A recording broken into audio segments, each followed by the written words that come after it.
You're watching Daybreak Extra on Trust TV. Now, we'll be discussing parenting today. It is not just a course of study. I'm talking about parenting right now. It is not a skill training program.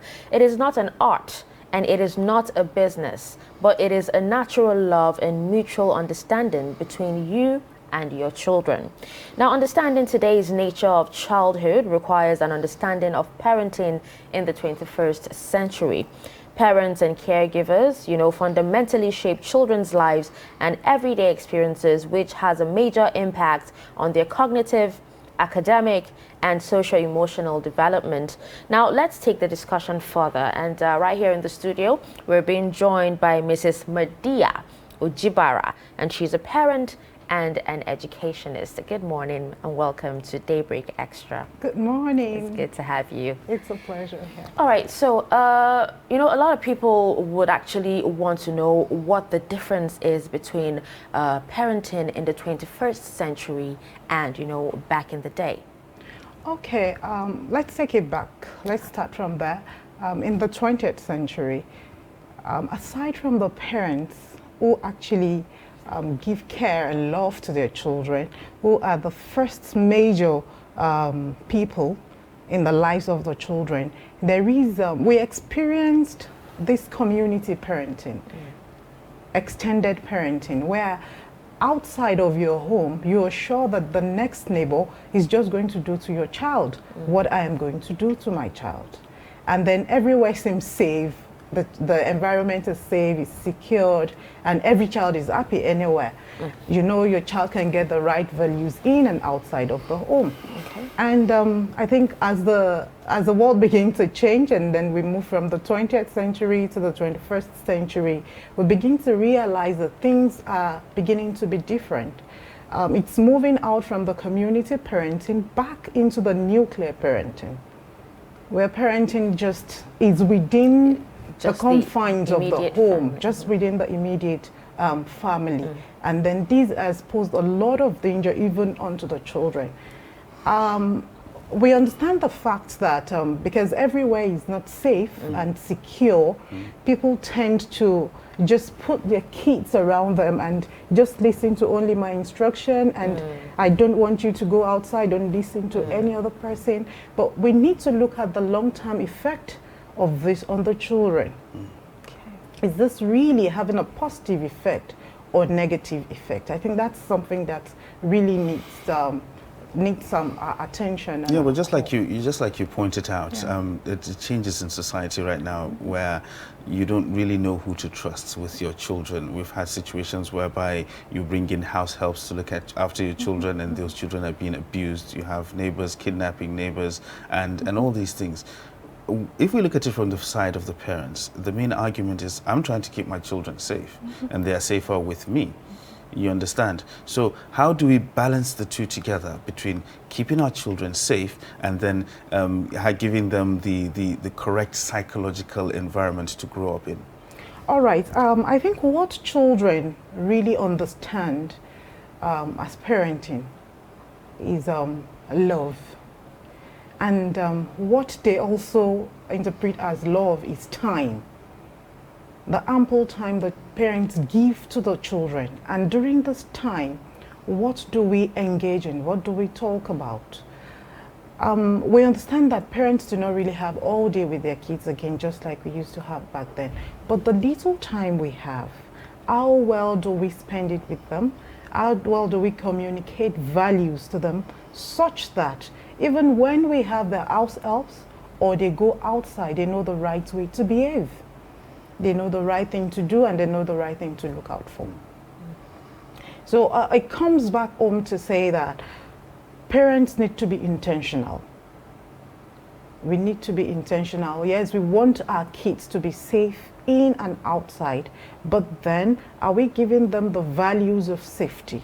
Are we modeling that? Are we really giving them all the values they need to live a healthy, happy, secured, and confident life? So this is really important. The place of trust is really going out of the society. Gone are those days you are sure that if you leave your child with your house help or you leave your child with the next door neighbor, your child is safe. But a lot is happening now. Just like we were saying this morning about the 5-year-old girl. The parents must have trusted the teacher or the school to say, oh, please keep my child from this time to this time, and I can go on with all my other life activities. Then I return to pick the child. But see what has come. So a lot is going on, and because of the vices in the society, it's really keeping everybody, we're all going out of our normals. What do we even think? What do we do? What is the right step? What's the way forward? So it's coming from home, it's getting back to school. The schools seem not to be a safe environment. Even the home, the street, everywhere is blocked. So. Okay, now you talked about where are we coming from or where are we going to. Now, I'd like you to share with us, in your opinion, the best parenting style, if there is any, because, you know, a lot of parents, you know, but talking about upbringing, when you're bringing up your children, now, a lot of parents believe, you know, in different parenting styles, but which would you say, you know, is the best? The first we should understand is that individuals are unique and different in their own ways. I could decide to be authoritative, and you could decide to be democratic. Okay. What's most important is understanding first who you are and what works best for you. So if I decide, there are different parenting styles. You could decide to be democratic, you could decide to be authoritarian, you could decide to be authoritative, there are different styles. Okay. But the most important, like I said, is knowing who you are and knowing who your children are. What works for child A might not work for child B. But the best approach, in my own view, is that first, understand your children, model the values that you really want to see in those children in the long term, and always have time to communicate with them. Have time to dialogue with them. Give them that opportunity to be involved in what goes on in the home. Let them understand your values and why you want those values to be in place. Understand who they are growing up to be, and what is the uniqueness in each of the child. I would say, for instance, I am an authoritarian, and whatever it is, I want to have a time with you to discuss. But some children might not just be ready for that. A child could be such that you just give it to me, you just want that command. If you don't give me command, I'm not going to listen to it. So there are two different children. I happen to have children, and I have a child who, when you tell, please, just sit right there, pick up your book and read, the child goes there, picks up the book and read. And then there is this other child who you will tell that same thing and will look at you again until you say, go get that book and sit right there and read your book. That's where understanding comes to play. That's where understanding comes to play. So I would not use the method I am using for this child, for this other child, but then I am who I am. I know what I want, and the children grow up to understand that this is the kind of person our mother is, or our parent are. Just like I said earlier, there are lots of parenting styles, but I would say being democratic, having law and order in the home where everyone is part of it. It's just like democracy is government of the people, for the people, and by the people. So it can work that same way in the home.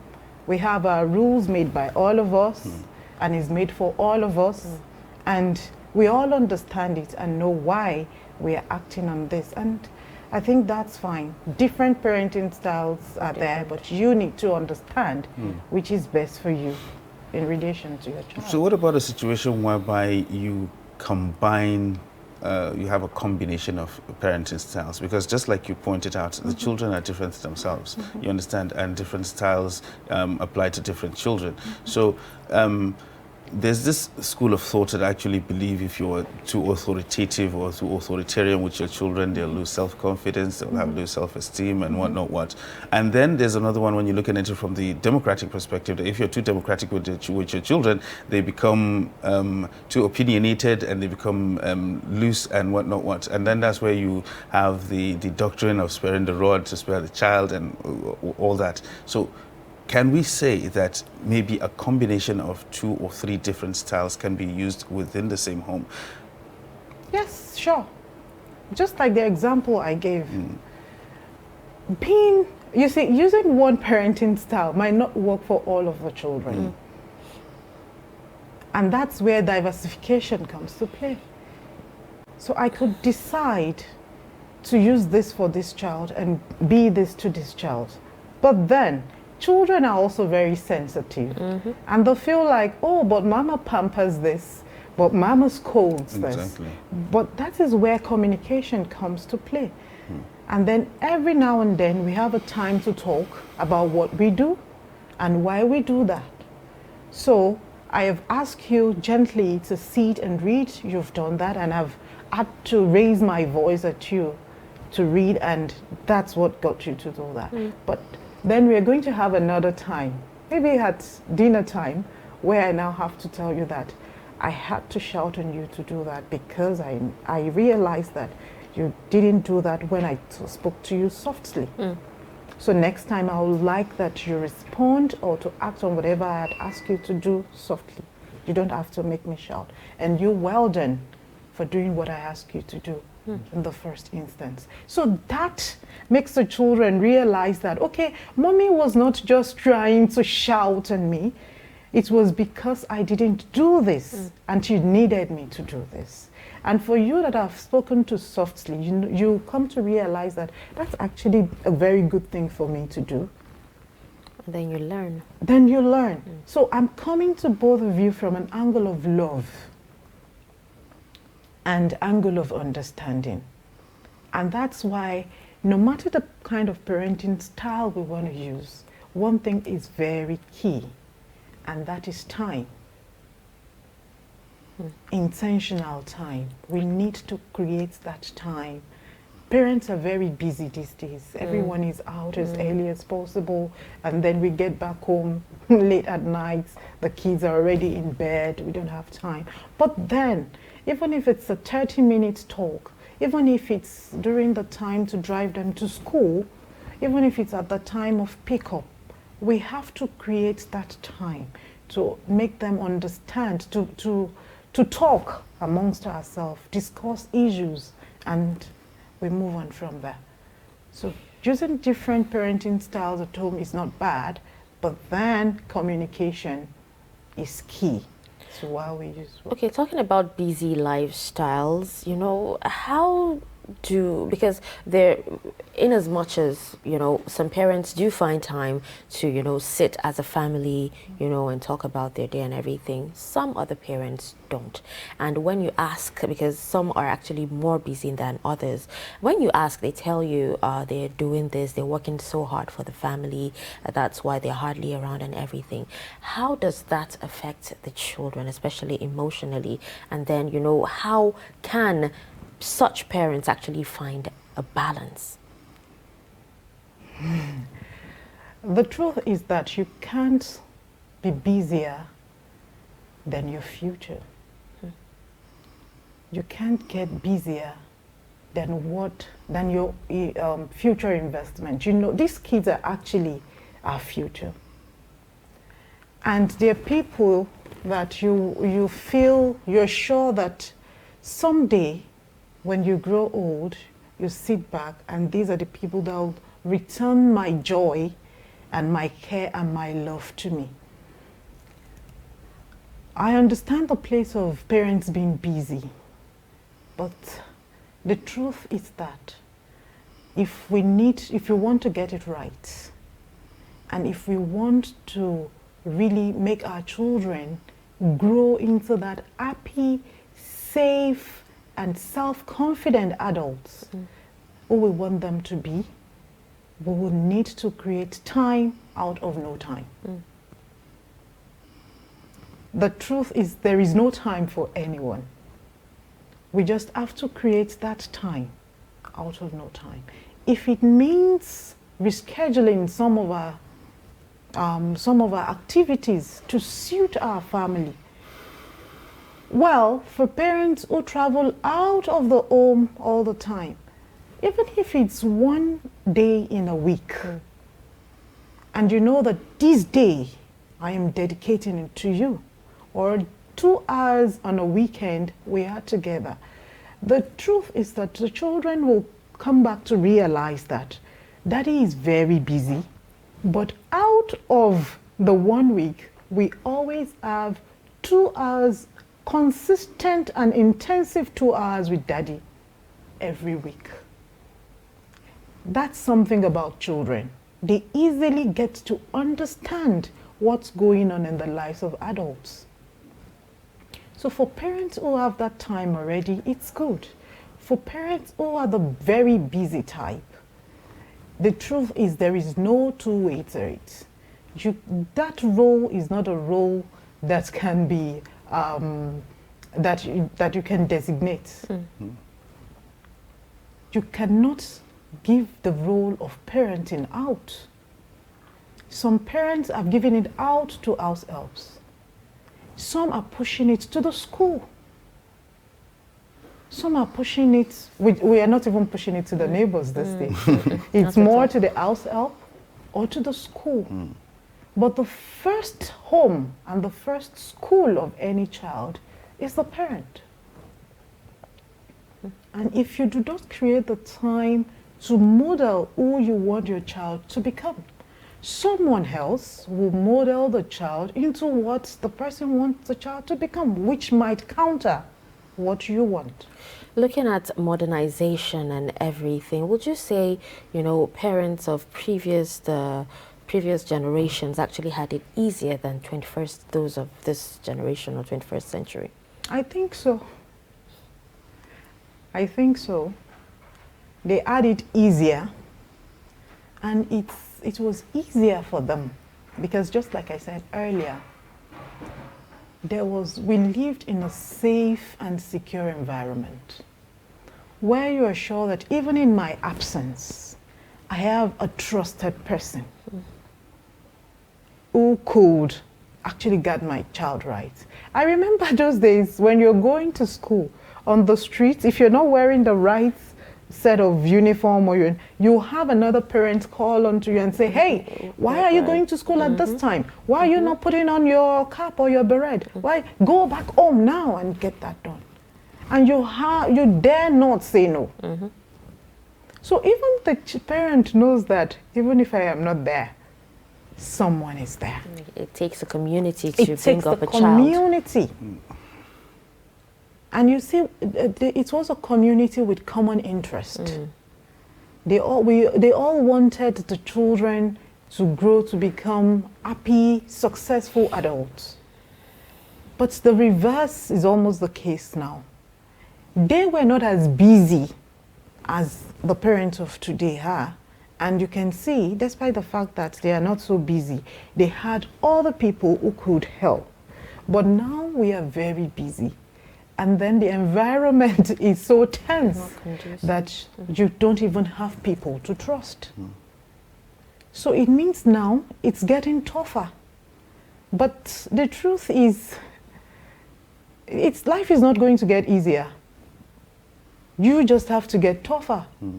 It's not going to get easier. So you have to continue to design ways. We have to continue to design ways to ensure that we get it right. The honest truth is, for us to say that we want to be parents, it's a long-term thing. You were actually thinking about it, that someday I'm going to get married and someday I'm going to be having children. But what we fail to plan is, how do I cater for those children? What plans do I have, especially in the formative years? The formative years of any child is between the age of 0 to 6. When a child lost track of anything during these years, the child almost lost everything. So it becomes like a cure. So when couples first get married and they're having their first children, it's something that needs to be designed into their routine. Who is going to leave what for who? What times are we going to create for those children? And I say to parents, even as little as drop-off time, when the kids are going to school, the time you used to drive them from home to school, it's not just a time of listening to the news. It's a time of connecting with your children. How did your day go? How did you sleep? What are you going to do at school today? Would you be a good child at school today? Remember all the things I taught you? Those things will continuously store in the subconscious of the child. And when you also pick up the child, or maybe late at night when the child gets back home. But you see, today, it's just like the only thing I do with my child is I just see. The caregiver at home does all of the wash-ups and clean-ups and getting ready, and then the school bus is right out there to pick up the child. The child gets to school, spends the whole day, the most productive hours of the day. And then school bus picks up the child, drops at home. The child is tired. The next thing is to get rest. And these days, even while the child is at home, the time to get rest and think through and then relax, we have home lesson teachers come. So you see, there is no room for social development. There is no room for emotional development. There is no room for community development. There is no room for play. So we are more focused on one area of development, except when you find out that, okay, maybe the school my child attends is a school that caters for all of this, but no matter how, the home is that first place to get all of this well done. The physical development, the social development, the emotional development, especially in the formative years. Okay, we're still discussing parenting in the 21st century right here on Daybreak Extra. We'll go on a quick break.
Welcome back to Daybreak Extra on Trust TV, and we're actually talking about parenting in the 21st century. We have a guest here in the studio, and we're actually breaking it down so that we can get the best out of the situation. So before we went on that break, we were talking about the various stages of development and what we can be able to do to maximize our time with our children to make sure that they get the best out of it. So let me just step away a little bit from that and ask you, we've talked about how society influences the kind of parenting style that we use. Back then, mostly it was a community kind of style because everybody had the same interests and whatnot. Now things are different, and we usually do it by ourselves. That's nuclear. So society influences the kind of style you choose. But how big a role, because I know it does play a role, how big a role does tradition play in the kind of style of leadership that you, well, sorry, parenting that you choose to administer to your children?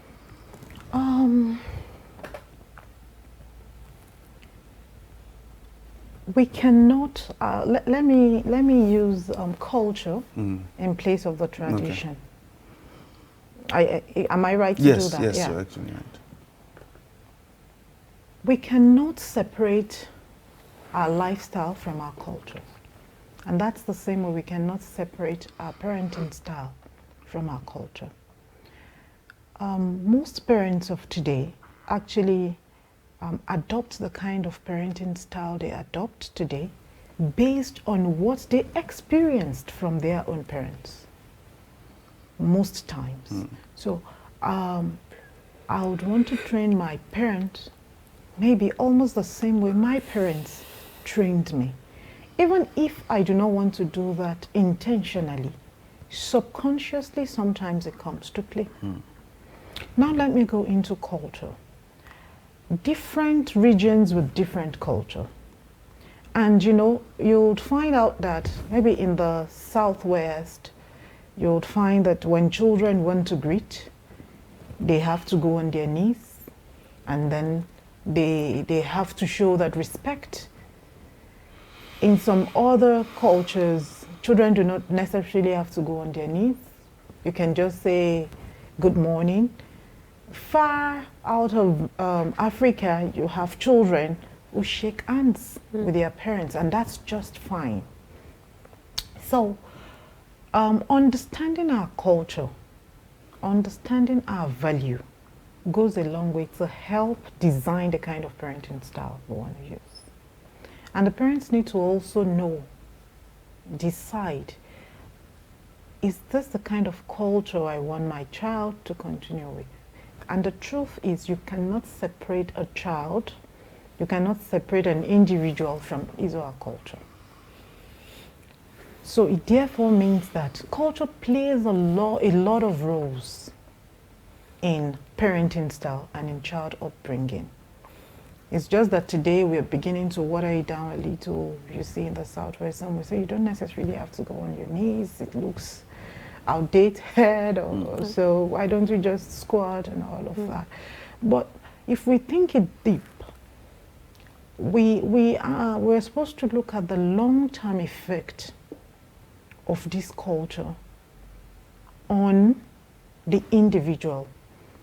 When we were growing up and we were taught using those traditions, those cultures, what did it translate into in us as adults? What did we become out of that? Are we good? Did we come to be responsible adults, respectful adults? If so, why not still use the same? And if we have gone out of that and say, okay, you don't have to do all of this, you don't necessarily have to do this, you don't necessarily have to wear a long robe, you don't have to, just do whatever you like. The long-term effect, is this going to be good on this child when he becomes an adult? So, as much as culture is good, we have still to be intentional about the long-term goal of what we are bringing out of the culture into our parenting style. If it's something that we feel is going to be good, yes, why not? Okay. So how has social media or technology affected parenting in the 21st century? Recently I read, it was on social media, I saw it, where children were going about with placards saying, give us more time, our parents, we want our parents to go off phone and all of that. It has really gone a long way to disrupt parenting. And so you see these days, the time we had then where you're with your child and you have this bonding. disconnection. Even as a baby, you're talking to your child. Hello, how are you? And the child is tickling, the child is smiling. And you see, there is this bond. That time seems to be fading off gradually. So what you just see is I have my child on one hand, and then I have my phone on the other hand. And definitely my attention is not on the child. My attention is on the phone. It's on social media. Or when your child is crying, you turn on the TV. You turn on the TV. Or when the child calls for attention, Mommy, please, I need to talk to you. Say, please, hold on, I'm very busy now. Can you please go to the sitting room, put on the TV and watch some cartoon? Like I said at the beginning, what children see as love is not the L-O-V-E that we see as love. What they see as love is time. And that's why the people that children spend more time with, that show them more care in a very good time, are the children, they are the people they are more attracted to. And that's why it's easy for a child to come back home to the parent and say, I am not going to do it this way. This is the way my teacher taught me to do it. So, social media, you see, even we don't even have time without social media because we are very busy parents. Outside of social media, we are very busy. And now the little time that we have again, that we are supposed to spare for the home, about 70% is taken away again. So it's I would say it has a lot of negative effect. But we're talking about it now from the parents' perspective. But even the children now have been affected by social media. I think sometimes the parents might have the time, but the children don't have the time themselves because they're busy with their own devices, they're busy with TV and whatnot. So how do we strike that balance? Who gives them the devices in the first place? That's the question. How will my child get busy with the device if I don't give the child a device? Yes, but what we say with technology now, learning is easy. I can buy a device, give it to my child so that he can learn But on you his can't own. be learning all the time. Just the way I can't be walking all the time. You've gone to school. Okay, I understand that you have this time to do your own tasks. You have some things to do online. But even children, there is a particular age that they get to, and then you can leave them to use the devices on their own. So if you want to do a task online and then you are on your gadgets, even it is said that medically children should not stay glued to the TV for more than 2 hours in a day out of 24 hours. This is not just TV screens, even any other device screen. So the question still is, who gives the device to the child? And who monitors the child when the child is on the screen, is using the device? So, yes, I can give my child can get busy with the device, but it's going to be structured. It has to be structured. You have 30 minutes to do this, and while you're at it, I am also here doing something around you. And when it is time up on that, it is time up. And it's time to have our time. Okay. Now let's delve a little into education. Can you share your thoughts on what you think about grading children? Because we're talking about the 21st century, and most schools or parents, seem to think that, grading children isn't as reliable as it should be. So, they probably just write something like satisfactory or something, and, they say they don't want to encourage competition between kids. You can't take away grading system from education, that's the truth. But how do we grade is what matters. Things are changing and systems are also changing. In those days, I know that even in fact, in those days, you can't even go to school until your hand reaches the other side of you. Exactly. At that time, you have gone past even your formative Yes. That time you would have learned a whole lot of things in the home. In the sand, in the mud, in the pond. No one was grading you. But everyone, all the adults then could tell who this child is or who this child is likely to be from how he or she plays, relates, and engages with himself, with other children, and the environment. Now, when they get to school, then we have first position, second position, third position. Yes, it's coming back to we don't want the children to have this unhealthy competitive spirit.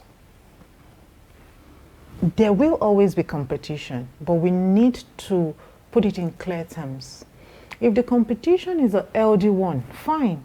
But because the grading system of positioning brings about unhealthy competition where the child feels that, oh, he came first, I came second, oh, I am the last, and then this tends to have a kind of, it affects the moral or the self-esteem of the other children. Educationists are beginning to say, okay, you don't need to put these positions, rather put the grades or put the mark and then write whatever you want to write. But I would also say that it's not enough to write in the report of the child satisfactory. What is satisfactory? As a teacher, it is important to understand every child in the class. And that's where we think beyond just academics. Because academics alone cannot make the totality of a child. There are some other things. Is this child trustworthy? Can you give this child responsibility? Is this a child that can be counted upon? Is this a child who is a very good communicator? Is this child a problem solver? There are some children who in the classroom, you can ask them to just take charge of the class while you leave. And you're sure, even as little as 5 years old, if you see such traits in the child, communicate it. So rather than say satisfactory, I can write something like, Yusuf does very well at school. He takes charge of the class in the absence of the teacher. I see him becoming a leader someday soon. That's a pointer. And any parents would feel good about that. And even the child growing and coming back to such reports, it goes a long way to say, this is who I was when I was this age. So who I am now. And that's supposed to be the focus of our grading system. A progressive grading system that tells about a child from 1 year to another year to another year. How is this child improving, or how is this child moving back, or however? Okay, what of situations where you have teachers and, you know, school proprietors themselves passing students in their schools just to give, you know, credits to that school, so people think that they're the best school in town. But these students, when they leave that school, or they're even given assignments or, you know, to do, they end up not even understanding what is being said, or what they're supposed to do, or how to go about the assignment. They just pass them, so they give up the impression that, you know, they're the best school in town. What do you have to say about such schools or teachers? Well, it's very painful, and the issue is not one-sided. It's not one-sided. It comes from both the home and the school. Most of the schools, I'll say most of the schools who adopt that would adopt it because of the force coming from home. Why would my child fail after I have paid as much as this? I would rather withdraw my child to another school. and then parent one withdraws, parent two withdraws. You are in business. You need to keep the business going. And so you have to sit back and say, okay, we have to compromise. The best we can do is, in business, at some points they tell you that the intelligent person does what he or she loves, but the wise person does what the customer wants. So if this is what you want your child to pass, no problems. Even if your child does not know, we will give you what you want. So some schools have been first to do that. And then you see that in such system, you even have teachers who will say, no, this child didn't do well. Why do I have to give extra marks? And then the school owner says, no, you just have to do it, because if this child leaves, be guaranteed your job is lost.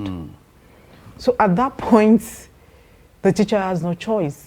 And the school owner too doesn't have to get to that point, because the home is saying that it's either you do this or I get out of your business.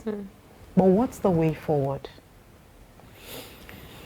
I feel the honest truth is that we need, as a nation, to reorientate ourselves.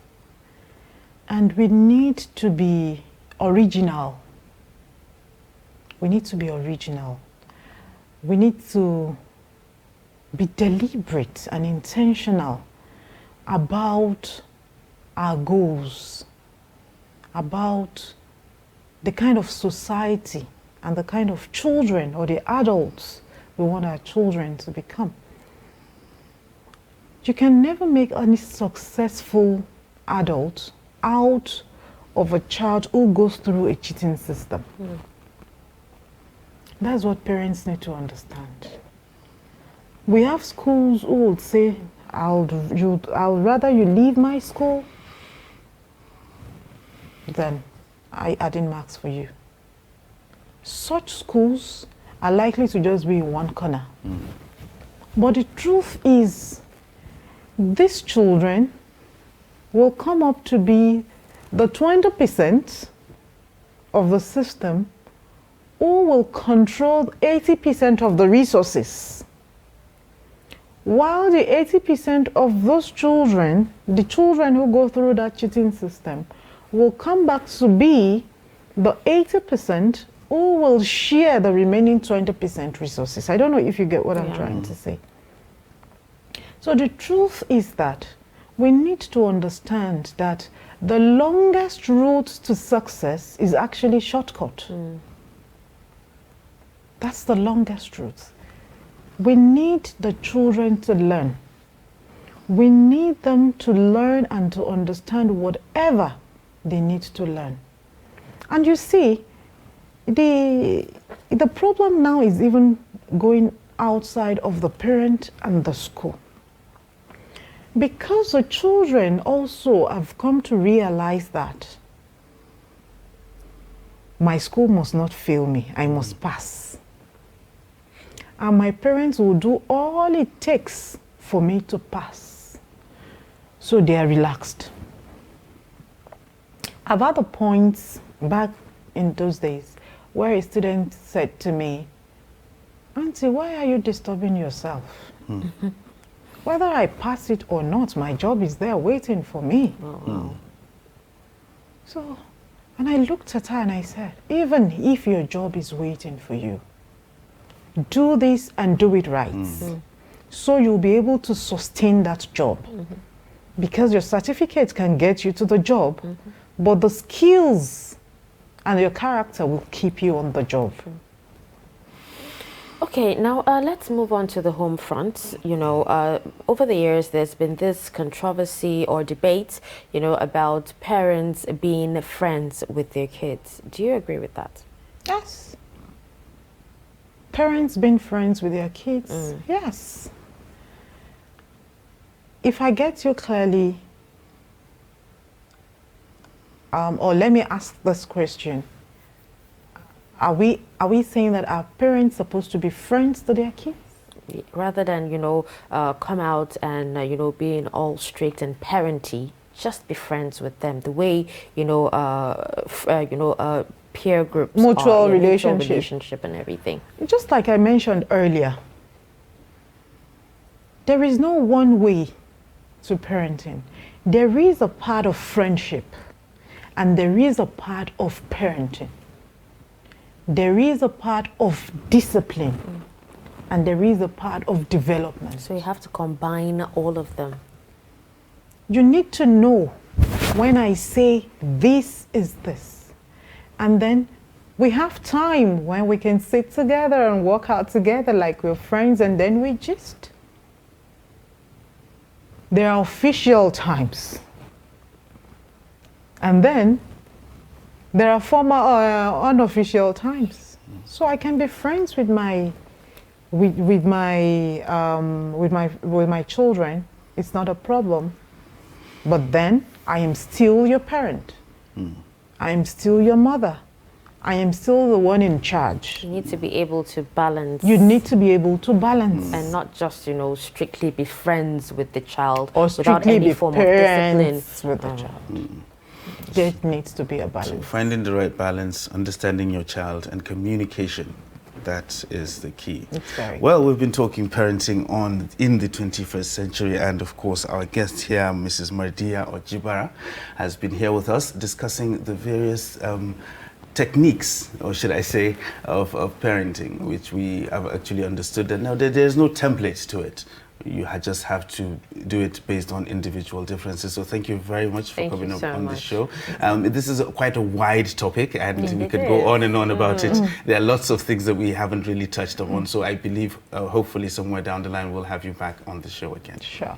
All right. So thank you very much. Thank you very much for having me on the show. And I wish you all the very best. Thank you very much. So it's still Daybreak Extra on Trust TV. We're still moving on the show and bringing you some of the very best that we can this lovely Saturday morning. So stay with us as we take the short break. The show returns